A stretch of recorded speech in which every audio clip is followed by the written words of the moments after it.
यस कार्यक्रमका लागि आयोजित यस समारोहमा राष्ट्रपतिको कार्यालयको आमन्त्रणलाई स्वीकार गरी उपस्थित हुनुभएका सम्पूर्ण विशिष्ट महानुभावहरूमा म हार्दिक स्वागत गर्न चाहन्छु।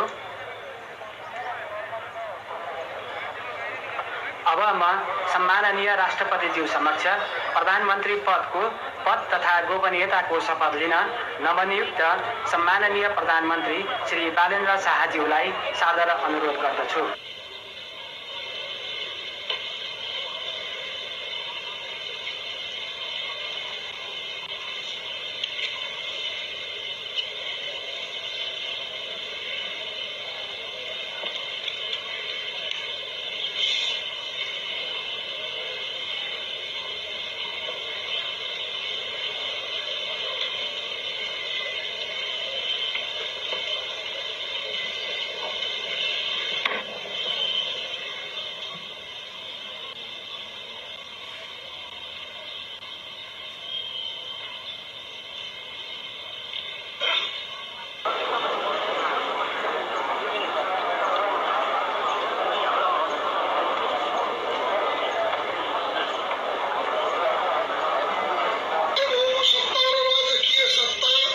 नेपालको सार्वभौम सत्ता र राजकीय सत्ता नेपाली जनतामा निहित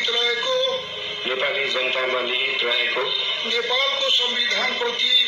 नेपालको संविधानप्रति पूर्ण वफादार रही सत्यनिष्ठापूर्वक प्रतिज्ञा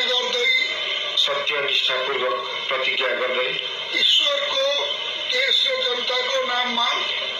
देश र जनताको नाममा शपथ लिन्छु कि प्रधानमन्त्री पदको जिम्मेवारी प्रचलित कानूनको पालना गरी मुलुक र जनताको भलो चिताई कसैको डर नमानी पक्षपात नगरी पूर्वाग्रह वा खराब भावना नलिई ईमानदारीका साथ गर्नेछु र आफ्नो कर्तव्य पालनको सिलसिलामा आफूलाई जानकारीमा आएको कुरा म पदमा बहाल रहँदा वा नरहँदा जुनसुकै अवस्थामा पनि प्रचलित कानूनको पालना गर्दा बाहेक अरू अवस्थामा कुनै किसिमबाट पनि प्रकट वा संकेत गर्ने छैन। धन्यवाद। यसपछि नवनियुक्त सम्माननीय प्रधानमन्त्रीज्यूलाई आफ्नो आसनमा रही